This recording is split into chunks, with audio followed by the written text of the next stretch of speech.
औज़ुबिल्लाहिमिनश्शैतानिर्रजीम बिस्मिल्लाहिर्रहमानिर्रहीम। अस्सलाम वालेकुम स्टूडेंट, आज हम 9th class chapter number 6 exercise 6.5 start करेंगे। तो बेटा क्वेश्चन नंबर 1 क्या कहता है, find the values of x y and z from the following right angle triangle.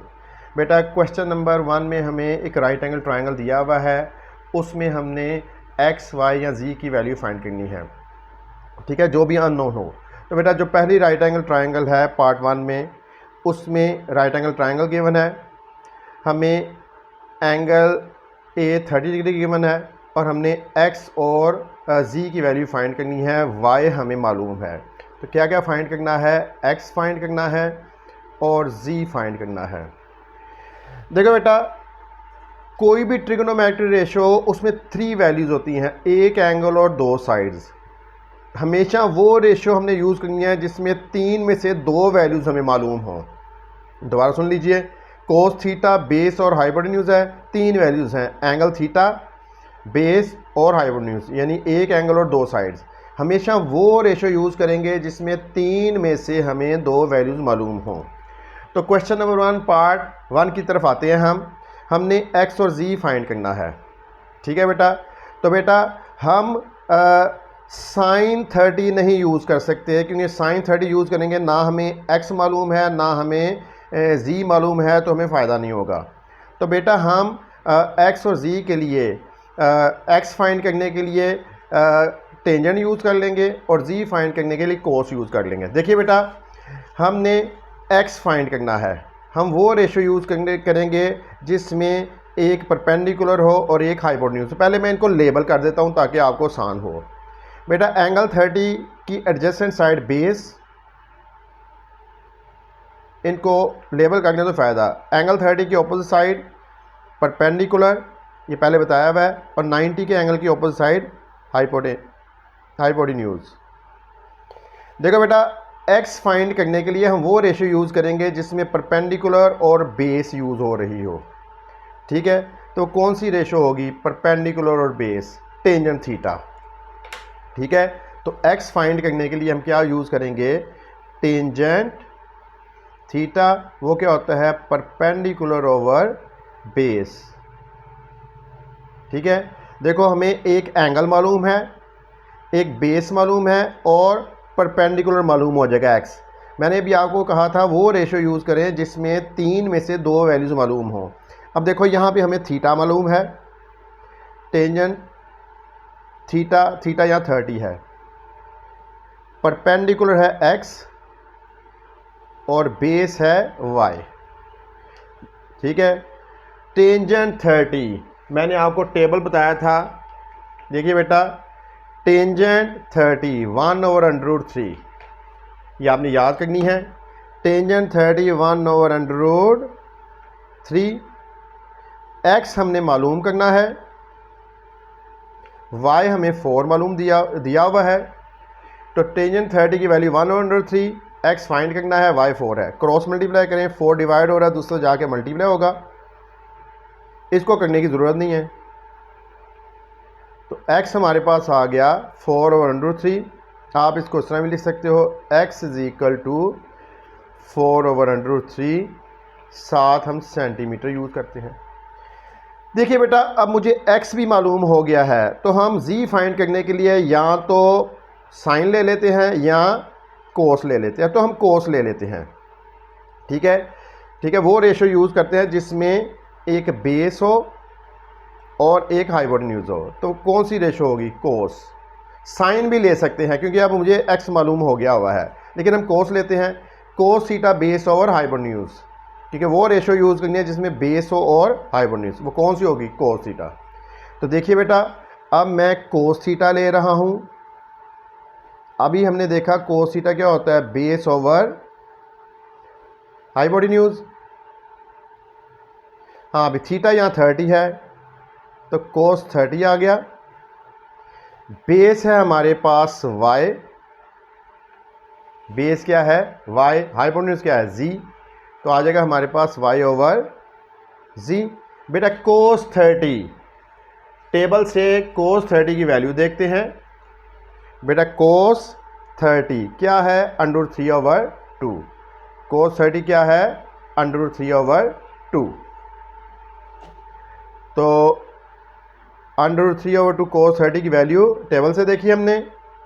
y हमारे पास 4 है और z हमने फाइंड करना है।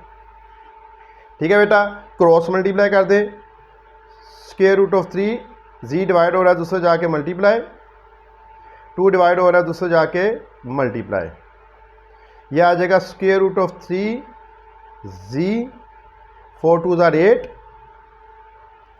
√3 मल्टीप्लाई हो रहा है दूसरा जाके क्या होगा, डिवाइड, 8/√3, साथ हम सेंटीमीटर यूज़ कर लेते हैं। तो क्वेश्चन नंबर 1 के पार्ट 1 में हमने x फाइंड करना था, वो हमने फाइंड कर लिया, फिर z फाइंड करना था, वो भी हमने फाइंड कर लिया। ये था क्वेश्चन नंबर 1 का पार्ट 1। अब बेटा क्वेश्चन नंबर 1 का पार्ट 2, इसमें हमें एंगल π/4 दिया हुआ है, x फाइंड करना है और z फाइंड करना है। तो पहले मैं लेबल कर देता हूँ बेटा, जो एंगल हो उसकी एडजेसेंट साइड बेस, तो बेस हमारे पास है x, जो कंसिडर किया हुआ एंगल उसकी अपोजिट साइड परपेंडिकुलर, तो बेटा परपेंडिकुलर है हमारे पास √3, 90 के एंगल की अपोजिट साइड हाइपोटेन्यूज, और हाइपोटेन्यूज हमारे पास है z। ठीक है, देखिए बेटा हम वो रेशो यूज़ करेंगे, हम यहाँ पे टेंजेंट यूज़ नहीं कर सकते इस एंगल का टेंजेंट, क्योंकि ना तो हमें x मालूम है, नहीं कोस नहीं यूज़ कर सकते इस एंगल का कोस, क्योंकि ना हमें x मालूम है ना हमें z मालूम है। हम वो रेशो यूज़ करेंगे जिसमें एक मालूम हो और एक मालूम करना हो। बेटा देखिए, मैंने x मालूम करना है तो मैं वो रेशो यूज़ करता हूँ जिसमें परपेंडिकुलर और बेस हो। ठीक है, क्योंकि परपेंडिकुलर y मालूम है, x मालूम हो जाएगा और एंगल मालूम है, तो वो रेशो यूज़ करते हैं जिसमें परपेंडिकुलर और बेस हो। तो परपेंडिकुलर और बेस किस में है, टेंजेंट थीटा में। ठीक है, तो वहाँ से हमारे पास क्या आ जाएगा, x आ जाएगा। तो हम यूज़ करते हैं बेटा, हमें मालूम क्या क्या करना है, x मालूम करना है और z मालूम करना है। तो मैं x के लिए वो रेशो यूज़ कर रहा हूँ जिसमें परपेंडिकुलर और बेस हो, वो होता है टेंजेंट। टेंजेंट थीटा बेटा आ जाएगा हमारे पास परपेंडिकुलर ओवर बेस। हाँ भाई, थीटा है π/4, आपको मैंने पहले भी बताया था π/4 का मतलब है, पाई की वैल्यू क्या होती है 180, तो 180/4 ये बनता है 45। तो चाहे π/4 ले लो या 45 ले लो, तो थीटा यहाँ पे हम क्या करेंगे 45 डिग्री। बेटा परपेंडिकुलर है y और बेस है x। हाँ भाई बेटा,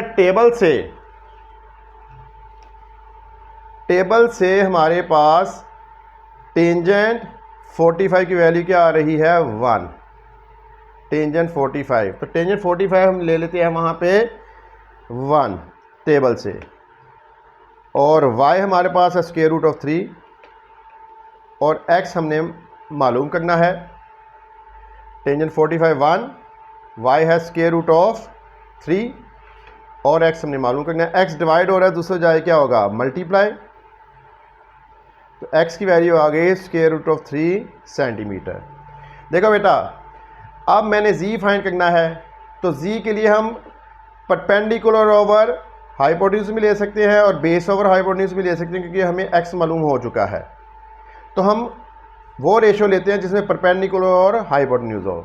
तो कौन सी रेशो होती है जिसमें परपेंडिकुलर और हाइपोटेन्यूज हो, क्या होती है, साइन थीटा। तो अब हम साइन थीटा ले रहे हैं, क्योंकि हमने फाइंड करना है z, वो साइन से भी हो जाएगा और कोस से भी हो जाएगा, क्योंकि कोस हम मालूम, x हम मालूम कर चुके हैं। तो हमने साइन थीटा लिया, वो क्या है, परपेंडिकुलर ओवर हाइपोटेन्यूज। ठीक है बेटा, थीटा यहाँ पे 45 है, तो हम लिखेंगे साइन 45 डिग्री। परपेंडिकुलर है हमारे पास y और हाइपोटेन्यूज है z, y/z। देखो बेटा, हमें साइन 45 मालूम है, साइन 45 होता है 1/√2। तो साइन 45 हमारे पास है, देखो साइन 45 होता है 1/√2।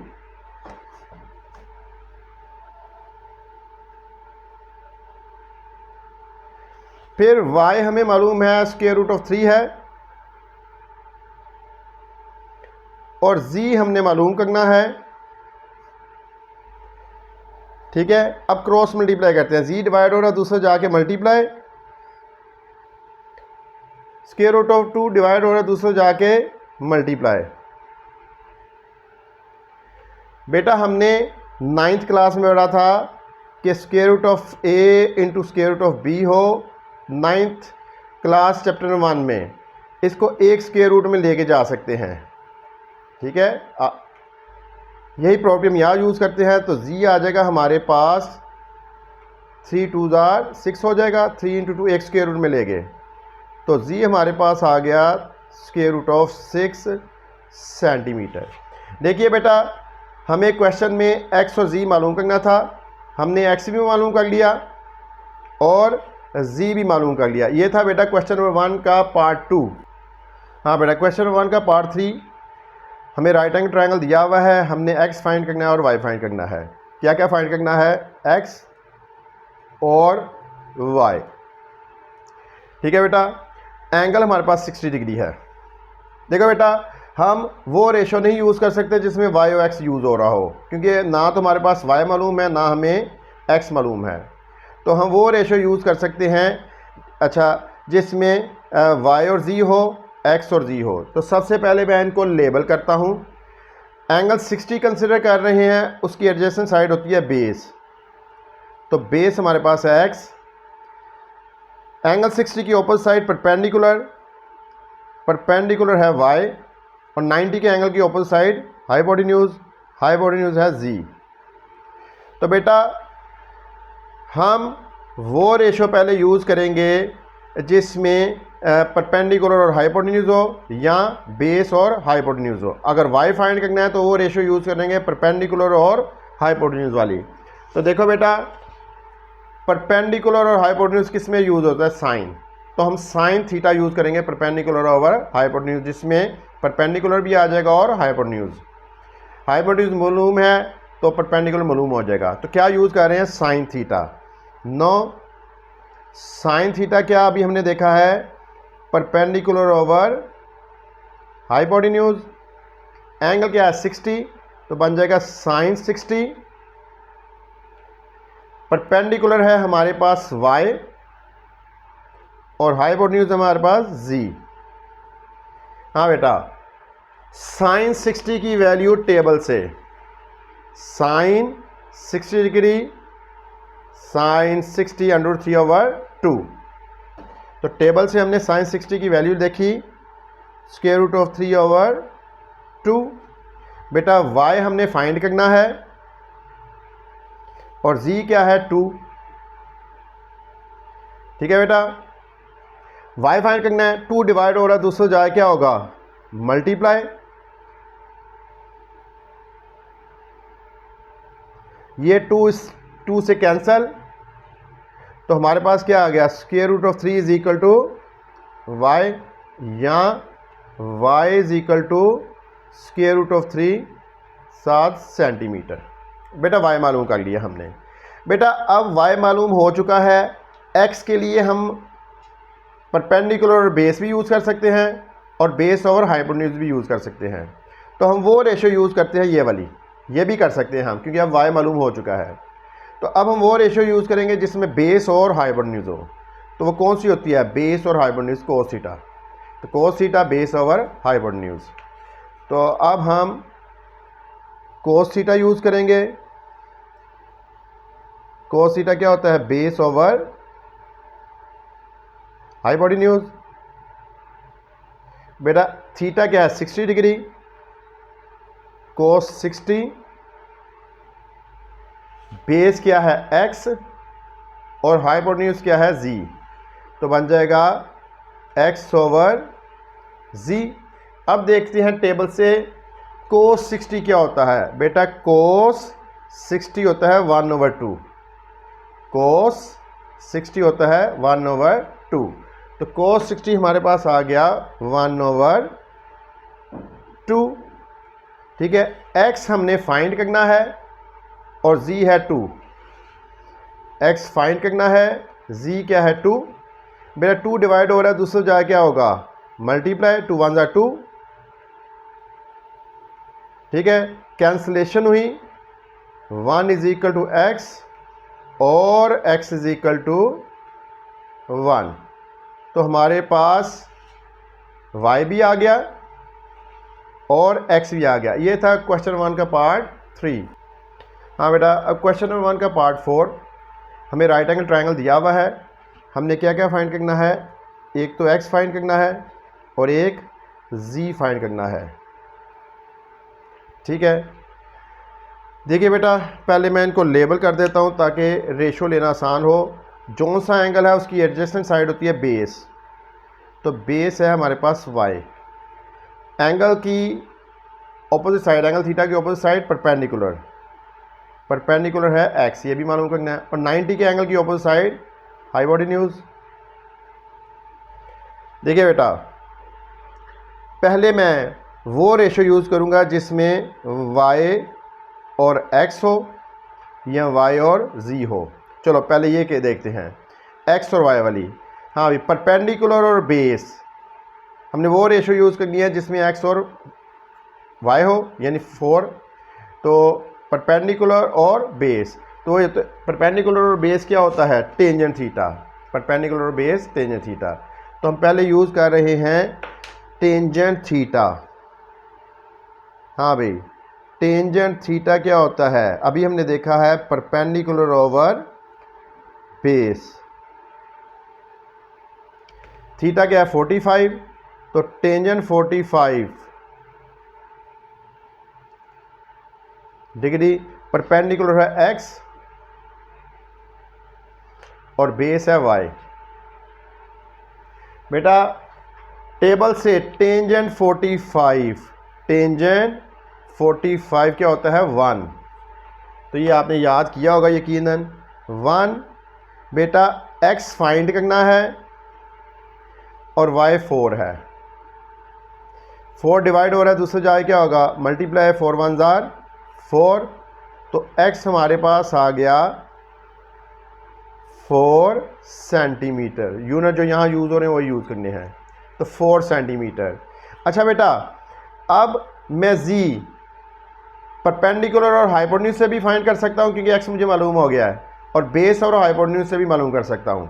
तो हम बेस और हाइपोटेन्यूज से करते हैं, क्योंकि अब जो मैं रेशियो यूज़ करूँगा उसका एंगल भी मुझे मालूम है, एक साइड मालूम है, दूसरी साइड मालूम हो सकती है, एक साइड भी मालूम है और दूसरी साइड मालूम हो सकती है। तो मैं वो रेशियो यूज़ कर रहा हूँ जिसमें बेस हो और हाइपोटेन्यूज हो। तो बेस और हाइपोटेन्यूज कौन सी है, कोस थीटा। तो अब मैं यूज़ करूँगा कोस थीटा बेस ओवर हाइपोटेन्यूज। हाँ भाई, थीटा 45 है तो कोस 45, बेस क्या है y, हाइपोटेन्यूज क्या है z, तो y ओवर z। बेटा टेबल से कोस 45 होता है 1/√2। ठीक है, तो कोस 45 आ गया 1/√2। y है 4 और हमने z मालूम करना है। ठीक है, क्रॉस मल्टीप्लाई, z इधर डिवाइड हो रहा है, दूसरे जाके multiply, square root of 2 divide हो रहा है, दूसरे जाके मल्टीप्लाई, ये बन जाएगा 4 into square root of 2, 7 centimetre लगा दें। हमने z भी मालूम कर लिया। ठीक है, हमने मालूम करना था x और z, हमने दोनों वैल्यूज़ फाइंड करनी। ये था बेटा एक्सरसाइज 6.5 का क्वेश्चन नंबर 1। अब बेटा हम क्वेश्चन नंबर 2 स्टार्ट करेंगे। उससे पहले बेटा मैं एक डेफिनेशन बताता हूँ, यहाँ थोड़ा सा कंसेप्चुअल बात कर लें। बेटा एक ट्रायंगल में, ट्रायंगल हो या राइट एंगल ट्रायंगल हो, एक ट्रायंगल में टोटल 6 एलिमेंट होते हैं, 3 साइड्स और 3 एंगल्स। ठीक है, एक ट्रायंगल में 6 एलिमेंट होते हैं, 3 साइड्स एंड 3 एंगल्स। बेटा इन 6 एलिमेंट में से अगर 3 हमें मालूम हो जिनमें एक साइड हो तो बाकी 3 हम मालूम कर सकते हैं। ठीक है, अगर 3 एलिमेंट्स हमें मालूम हो और वो के सॉल्व द ट्रायंगल, ठीक है, तो इसका मतलब है हमने बाकी 3 एलिमेंट फाइंड करने हैं। तो बाकी 3 एलिमेंट को फाइंड करने को हम कहते हैं सॉल्यूशन ऑफ द ट्रायंगल। ठीक है, क्या कहते हैं? Solution of the triangle. ये पेज 113 पे ये देख लीजिए, ये आर्टिकल भी है, सॉल्यूशन ऑफ ट्रायंगल। देखिए क्या है, we know that there are 3 sides and 3 angles in a triangle. हमें मालूम है एक ट्रायंगल में 3 साइड होती हैं, 3 एंगल्स होते हैं। आउट ऑफ दीज 6 एलिमेंट, वो कहता है इन 6 एलिमेंट में से अगर हमें 3 मालूम हो जिनमें एक साइड हो तो कहता है हम बाकी 3 एलिमेंट फाइंड कर सकते हैं। ठीक है, वो क्या कह रहा है कि हम बाकी 3 एलिमेंट, वो कहता है मेजर ऑफ द 3 एलिमेंट हम फाइंड कर सकते हैं। फिर वो कहता है finding the measure of remaining element is called solution of the triangle. वो कहता है 3 एलिमेंट जो हमें मालूम नहीं है उनको मालूम करने को हम क्या कहते हैं? Solution of the triangle. तो इन शॉर्ट कि एक ट्रायंगल में टोटल 6 एलिमेंट होते हैं, 3 साइड्स एंड 3 एंगल। इन 6 में से अगर हमें 3 मालूम हो और वो के सॉल्व द ट्रायंगल, इसका मतलब है रिमेनिंग 3 हमने फाइंड करने हैं। तो ये बेसिकली क्वेश्चन नंबर 4 के लिए है। क्वेश्चन नंबर 2 में भी हम ये यूज़ कर सकते हैं। देखो बेटा, क्वेश्चन नंबर 2 में उसने कहा है find the unknown sides and angles of the triangle. जो भी अननोन साइड्स हैं या 2 अननोन साइड एक है उसको फाइंड करें और अननोन एंगल फाइंड करें ट्रायंगल के। ठीक है, अब ज़रा देख लीजिए हमें मालूम क्या है। हमें तो एक एंगल 90 का मालूम है और ए मालूम है और सी मालूम है, 3 एलिमेंट मालूम है, 2 साइड्स और 1 एंगल। अब हमने एक साइड और 2 एंगल फाइंड करने हैं, यानी हमने फाइंड क्या करना है? बी साइड फाइंड करनी है। ठीक है, मेजरमेंट एंगल ए फाइंड करना है और मेजरमेंट एंगल सी फाइंड करना है। उसने क्या कहा? अननोन फाइंड करें। तो एक साइड और 2 एंगल फाइंड करने हैं। बेटा हमें मालूम है राइट एंगल ट्रायंगल्स में, राइट एंगल ट्रायंगल्स की 3 साइड्स के रिलेशन को हम कहते हैं पाइथागोरस थ्योरम। अगर 3 में से 2 मालूम हो तो तीसरी हम मालूम कर सकते हैं with the help of Pythagoras theorem. देखो इस राइट एंगल ट्रायंगल में हमें एक तो ए मालूम है, एक सी मालूम है, हमने बी फाइंड करनी है। तो हम इनको थोड़ा सा लेबल कर लेते हैं ताकि आसानी हो। तो ये है 90 के एंगल की अपोजिट साइड हाइपोटेन्यूज। अगर एंगल ए को कंसीडर करें तो सी बेस है और एंगल ए की अपोजिट साइड परपेंडिकुलर, तो स्मॉल ए क्या है? परपेंडिकुलर है। तो हम पाइथागोरस थ्योरम यूज़ करके थर्ड साइड फाइंड कर लेते हैं। ठीक है, 9 बाय पाइथागोरस थ्योरम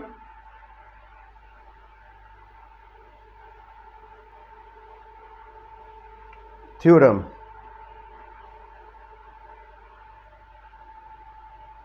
थ्योरम क्या कहता है? पाइथागोरस थ्योरम क्या कहता है? हाइपोटेन्यूज का स्क्वायर बाकी 2 साइड्स के स्क्वायर के सम के इक्वल होता है। तो दूसरी साइड कौन कौन सी होंगी? एक बेस प्लस परपेंडिकुलर स्क्वायर। ठीक है, पाइथागोरस थ्योरम क्या कहता है? हाइपोटेन्यूज का स्क्वायर बाकी 2 साइड्स के स्क्वायर के सम के इक्वल होता है। तो यहाँ पे हाइपोटेन्यूज क्या है? बी। तो हम लिख सकते हैं B square is equal to base क्या है? सी स्क्वायर, परपेंडिकुलर क्या है? A square. अब सी क्या है? Square root of 13। ए क्या है? Square root of 3।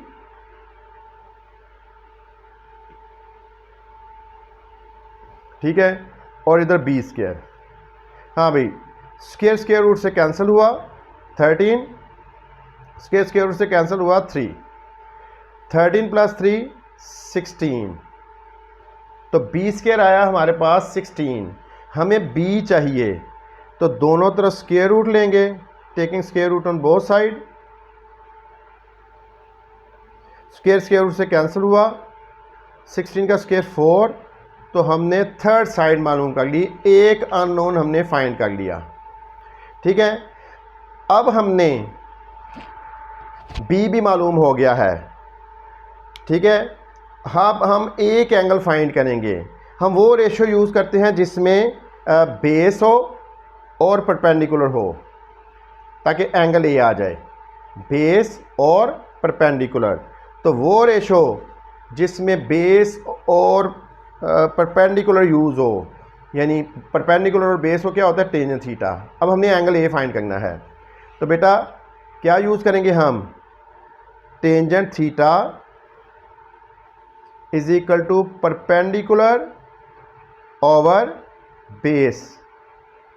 ठीक है, देखो बेटा हमें तीन साइडें मालूम हैं, तीनों ही साइडें मालूम हैं। हम साइन थीटा भी ले सकते थे, कोस थीटा भी ले सकते थे और टेन थीटा भी ले सकते थे, तो हमने टेंजेंट थीटा लिया है।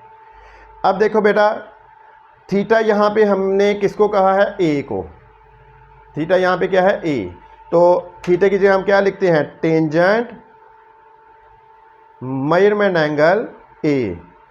तो परपेंडिकुलर है ए और बेस है सी। ठीक है, तो लिखेंगे tangent measurement angle A over C. देखो बेटा ए क्या है, square root of 3।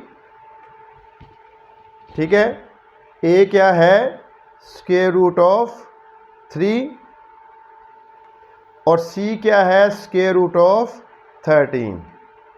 Measurement angle A और क्या है इसका, टेंजेंट। अच्छा भाई हमने ए फाइंड करना है, टेंजेंट इधर आगे क्या हो जाएगा, ए इनवर्स। तो हम लिखेंगे measurement angle A is equal to tangent inverse square root of 3 over square root of 13। बेटा मैंने शॉर्ट में आपको कहा है टेंजेंट इधर आके टेंजेंट इनवर्स बन जाएगा। होता क्या है, हम टेंजेंट इनवर्स से ऑपरेट करते हैं, टेंजेंट और टेंजेंट इनवर्स कैंसिल हो जाते हैं, इधर टेंजेंट इनवर्स आ जाता है। तो शॉर्ट में हम कहते हैं टेंजेंट इधर आके टेंजेंट इनवर्स बन गया। अब हम कैलकुलेटर से टेंजेंट इनवर्स लेंगे। ठीक है, देखिए बेटा ज़रा गौर से देखना है, कैलकुलेटर में हमारे पास साइन फंक्शन भी है, कोस भी है, टेंजेंट भी है। लेकिन इन्वर्स फंक्शन लेना हो, इन्वर्स साइन लेना है ना, तो शिफ्ट साइन लेंगे। इन्वर्स कोस लेना है तो शिफ्ट कोस लेंगे। इन्वर्स टेंजेंट लेना है तो शिफ्ट टेंजेंट लेंगे। तो हम कह रहे हैं शिफ्ट टेंजेंट, ये आ जाएगा टेंजेंट इन्वर्स। ठीक है, और हमारे पास न्यूमरेटर में क्या है, स्क्वायर रूट ऑफ 3। तो हम लिखेंगे tangent inverse square root of 3, फिर थोड़ा सा आगे किया, फिर डिवाइडेड बाय नेक्स्ट क्या है, किससे, स्क्वायर रूट ऑफ 13। ठीक है, फिर मैंने ब्रैकेट क्लोज कर दी ये।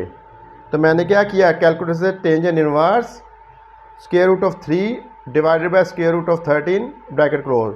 मैंने इक्वालिटी का बटन प्रेस किया तो मेरे पास आ गया 25.65। ठीक है, एंगल ए क्या आ गया, मेजरमेंट एंगल ए 25.65। तो बेटा ये जो सेकंड डेसिमल के बाद जो सेकंड डिजिट है ये 5 या 5 से बड़ा हो तो इसमें एक ऐड कर लेना है। तो ये क्या बन जाएगा, 25.7 डिग्री। ठीक है, आप ये भी ले सकते हो और ये भी ले सकते हो, तो दोनों ही सही होंगे। मैंने एंगल ए फाइंड कर लिया। ठीक है बेटा, मुझे तीन चीज़ें फाइंड करनी थी, बी, ए और सी। अब मैंने सी फाइंड करना है। बेटा राइट एंगल ट्रायंगल में एक एंगल 90 का होता है और बाकी दो एंगल कंप्लीमेंट्री होते हैं, यानी इन दोनों का सम क्या होता है, 90 डिग्री। कंप्लीमेंट्री एंगल वो होते हैं जिनका सम क्या होता है, 90 डिग्री। यानी measurement angle A plus measurement angle E C किसके इक्वल होगा, 90 डिग्री। दोबारा सुन लें, राइट एंगल ट्रायंगल में एक एंगल 90 का होता है और बाकी दो एंगल कंप्लीमेंट्री होते हैं, मतलब इन दोनों का सम भी 90 होता है। तो मैं लिख सकता हूँ measurement angle A plus measurement angle C is equal to 90 degree. तो मैं लिखने लगा हूँ। देखिए बेटा, मुझे मालूम है measurement angle A plus measurement angle C किसके इक्वल है, 90 डिग्री के। मुझे मेजरमेंट एंगल ए मालूम है तो मैं क्या करूँगा, measurement angle C is equal to 90 minus measurement angle A. आइंदा मैं ये यूज़ किया करूँगा, ठीक है। ये मैंने इसका प्रूफ बता दिया है कि इन दोनों का सम 90 होगा, तो जो मालूम है उसको उधर ले जाओ, जो नहीं मालूम वो मालूम हो जाएगा। तो यहाँ से आ जाता है measurement angle C is equal to 90 degree minus A क्या है 25.7। तो आइंदा मैं ये यूज़ किया करूँगा, measurement angle C is equal to 90 minus measurement angle A. ये नहीं लिखा करूँगा, ये आप खुद लिख सकते हो। हाँ बेटा, तो मेजरमेंट एंगल सी 90 में से इसको माइनस करते हैं with the help of calculator. देखिए बेटा 90 माइनस 25.7, तो ये हमारे पास आ गया 64.3 डिग्री। तो हमारे पास 64.3 डिग्री आ गया। मैंने मेजरमेंट एंगल सी भी फाइंड कर लिया। देखो बेटा, हमारे पास ये क्वेश्चन था, उसने कहा था अननोन की वैल्यू फाइंड करें। अननोन था B, angle A, angle C. मैंने बी भी फाइंड कर लिया पाइथागोरस थ्योरम से, और एंगल ए भी फाइंड कर लिया, और कंप्लीमेंट्री एंगल की आइडेंटिटी से एंगल सी भी फाइंड कर लिया। तो नेक्स्ट मैं ये स्टेप नहीं किया करूँगा, ये कर दिया करूँगा। तो ये याद रखना है आपने, ठीक है बेटा। ये था 6.5 क्वेश्चन नंबर 2 पार्ट 1। देखो बेटा, क्वेश्चन नंबर 2 पार्ट 2 बिल्कुल क्वेश्चन नंबर 1 की तरह है। तो हमें क्या क्या मालूम है, एंगल बी मालूम है 90 degree, A 4 centimetre, C 4 centimetre. हमने बी फाइंड करना है। अननोन क्या है, B, angle A, measurement angle A find करना है, और एंगल सी फाइंड करना है, measurement angle C. Same pattern से हम करते हैं इसको। पहले साइड को मालूम कर लेते हैं बाय पाइथागोरस थ्योरम, ठीक है। तो पहले इनको लेबल भी ज़रा कर ले, क्योंकि लेबल करने से आसान हो जाएगा। देखो, जो एंगल कंसिडर कर रहे हो उसकी एडजेसेंट साइड बेस, एंगल की अपोजिट साइड परपेंडिकुलर, और 90 के एंगल की अपोजिट साइड हाइपोटेन्यूज। हाँ भाई, अब हम डायरेक्ट यूज़ करेंगे Pythagoras theorem, B square is equal to A square plus C square. Hypotenuse का स्क्वायर बाकी दो साइड्स के स्क्वायर के सम के इक्वल होता है। तो देखिए, बाय पाइथागोरस थ्योरम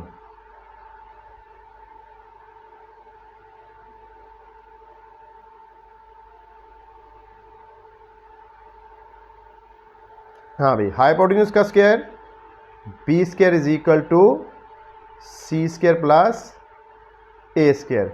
हम ये भी कह सकते हैं B square is equal to A square plus C square, एक ही बात है। तो बेटा बी स्क्वायर किसके इक्वल हुआ, सी क्या है 4, 4 स्क्वायर, ए क्या है वो भी 4 है, 4 स्क्वायर, ठीक है। तो हमारे पास आ गया B square is equal to 16 plus 16, 4 का स्क्वायर 16 होता है। इनको ऐड अप करोगे 16 प्लस 16 32। हमें बी चाहिए, दोनों तरफ स्क्वायर रूट लें,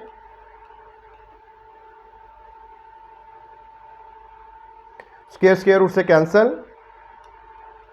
बेटा 32 को लिख सकते हैं 16 इंटू 2। चलिए इसको जरा देख लीजिए, प्राइम फैक्टर बना के देख लेते हैं। 32 2 16 jar, 2 8 jar, 2 4 jar, 2 2 jar, 2 1 jar 2।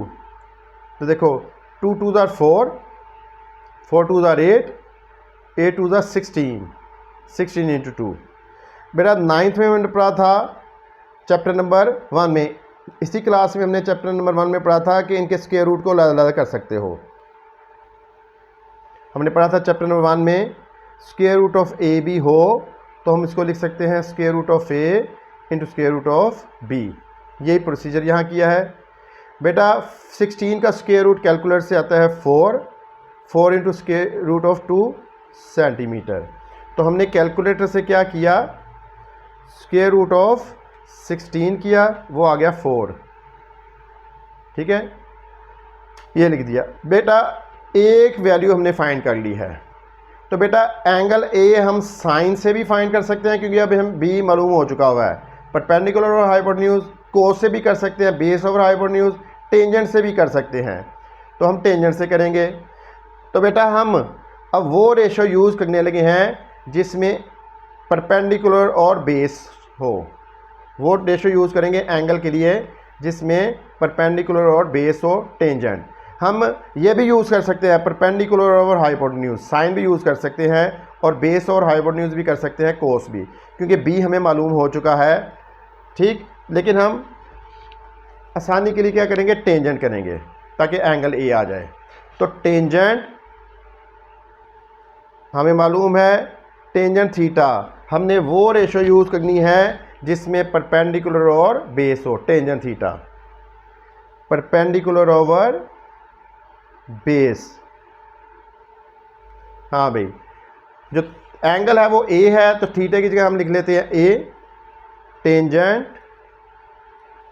Measurement angle ए, तो परपेंडिकुलर है हमारे पास ए और बेस है सी, तो लिखेंगे ए ओवर सी, परपेंडिकुलर और बेस। ए क्या है 4 और सी क्या है 4, तो हम लिखेंगे 4 over 4, tangent measurement angle A, ये कट के हमारे पास क्या आ गया 1। ठीक है, तो हम लिखेंगे tangent measurement angle A is equal to 1। हमें एंगल चाहिए तो टेंजेंट इधर आके टेंजेंट इनवर्स हो जाएगा, और मैंने इसकी तफसील बताई थी, ये इधर आता नहीं है, टेंजेंट इनवर्स से ऑपरेट करते हैं, टेंजेंट इनवर्स 1। अब हम कैलकुलेटर से करेंगे टेंजेंट इनवर्स 1, उसी तरह ही देखिए बेटा, टेंजेंट इनवर्स तो नहीं ना आता, कैसे करेंगे, शिफ्ट टेंजेंट, तो आ गया टेंजेंट इनवर्स, और आगे हमने क्या लिखना है 1, और हमारे पास क्या आ गया 45। इसका मतलब है मेजरमेंट एंगल ए कितना आ गया 45 डिग्री। ये क्या लिखा हुआ है बेटा, इसको करेक्ट कर सकते हैं, ये तो अगर समझ नहीं लग रहा, ये लिखा हुआ है टेंजेंट इनवर्स 1, ये करेक्शन कर लीजिएगा, साथ में लिख दिया अगर समझ नहीं लग रही तो एंगल ए आ गया 45। देखिए बेटा ये एंगल आ चुका है। अब एंगल सी मैंने पिछले क्वेश्चन में क्या कहा था, पिछले क्वेश्चन में मैंने कहा था डायरेक्ट ये यूज़ करेंगे, measurement angle C is equal to 90 minus measurement angle A, क्योंकि ए तो जाए क्या हो जाएगा माइनस। ठीक है, तो अब हम इसको डायरेक्ट यूज़ करते हैं, क्या यूज़ करेंगे, मेजरमेंट एंगल सी, यानी सी फाइंड करना है, वो कैसे आएगा 90 माइनस ये क्या आया हुआ है हमारे पास 45, तो measurement angle C is equal to 90 minus measurement angle A, 90 degree minus measurement angle A, और मेजरमेंट एंगल ए क्या है 45, इधर लिखेंगे 45, 90 माइनस 45 डिग्री, तो मेजरमेंट एंगल सी हमारे पास क्या आ गया 45 डिग्री। ये था बेटा क्वेश्चन नंबर 2 का पार्ट 2। हमने क्वेश्चन नंबर 2 का पार्ट 1 भी कर लिया, पार्ट 2 भी कर लिया। 2 में हमने फाइंड करना था B angle A angle C, हमने बी साइड फाइंड की, फिर एंगल ए फाइंड किया, फिर एंगल सी फाइंड किया। ठीक है बेटा,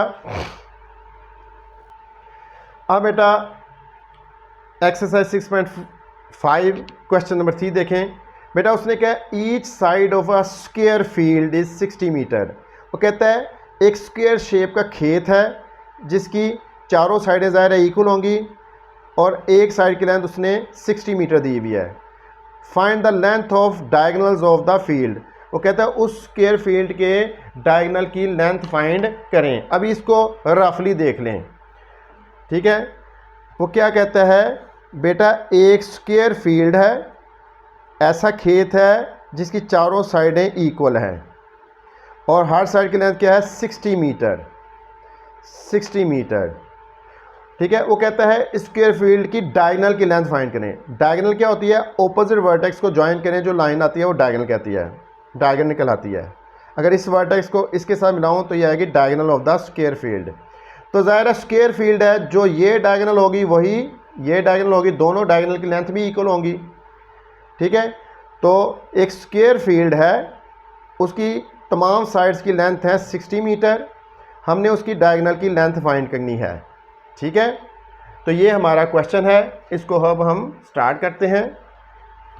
देखिए बेटा, उसने क्या कहा है, each side of a square field is 60 metre. वो कहता है स्क्वायर शेप में एक खेत है, उसकी हर साइड की लेंथ है 60 मीटर, ये भी 60, ये भी 60, ये भी 60, ये भी 60। Find the lengths of the diagonal of the field. वो कहता है उस फील्ड की दोनों डायगोनल की लेंथ फाइंड करें, एक ये डायगोनल और एक ये डायगोनल। चूँकि स्क्वायर फील्ड है, उसकी दोनों डायगोनल की लेंथ इक्वल होंगी, तो हम एक फाइंड कर लेंगे, दूसरी भी उसी की इक्वल होगी। हम इसको एक्स सपोज कर देते हैं, let length of the diagonals of the field is equal to x. अगर ये एक्स है तो दूसरी भी एक्स होगी। ठीक है, अब अगर आप गौर से देखो तो ये राइट एंगल ट्रायंगल बन रही है, ये 90 का एंगल, क्योंकि आपको मालूम है स्क्वायर के हर वर्टेक्स पे 90 का एंगल होता है। अगर ये 90 का एंगल है, ठीक है, तो ये राइट एंगल ट्रायंगल बनेगा और ये राइट एंगल ट्रायंगल की हाइपोटेन्यूज होगी, क्योंकि 90 के एंगल की अपोजिट साइड होती है हाइपोटेन्यूज, और एक बेस हो जाएगी और एक परपेंडिकुलर। तो हम पाइथागोरस थ्योरम यूज़ करके, जो कि राइट एंगल ट्रायंगल है, तो हम पाइथागोरस थ्योरम यूज़ कर सकते हैं और हाइपोटेन्यूज मालूम कर सकते हैं। बाय पाइथागोरस थ्योरम हाइपोटेन्यूज का square base square plus perpendicular square के इक्वल होता है। तो x square is equal to 60 square plus 60 square. 60 square calculate से 3600, देख लीजिए 60 स्क्वायर आ गया 3600।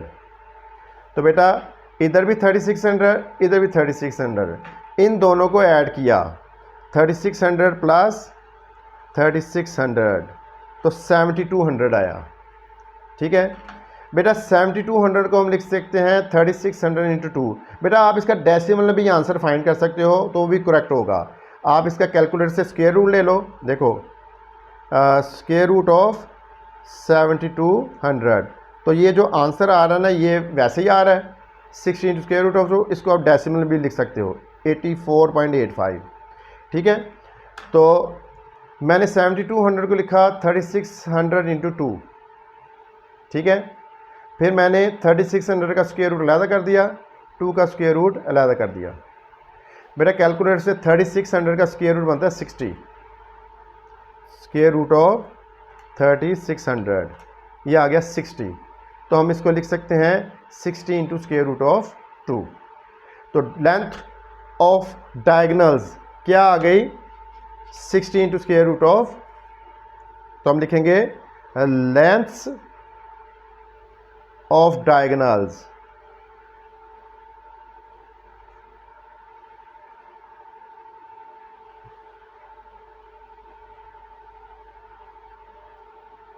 of square field।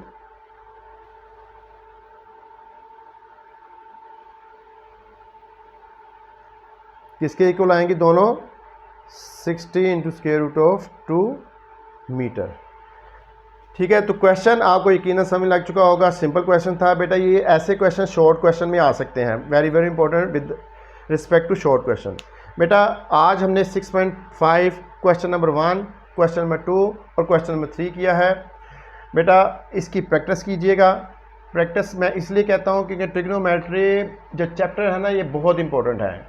10th में भी यूज़ होगा, फर्स्ट ईयर में बहुत ज़्यादा यूज़ है, सेकेंड ईयर में उससे ज़्यादा यूज़ है। ठीक है, और आगे अगर इंजीनियरिंग रखोगे तो इंजीनियरिंग में भी इसकी बहुत ज़्यादा एप्लीकेशन है। बेटा अगर वीडियो अच्छी लगी हो तो लाइक और सब्सक्राइब कीजिए। बेटा कोशिश कीजिए अपने दोस्तों में, इसको दोस्तों में शेयर करें। ठीक है बेटा, अपना ख्याल रखिएगा। नेक्स्ट लेक्चर के लिए बेटा खुदा हाफिज़।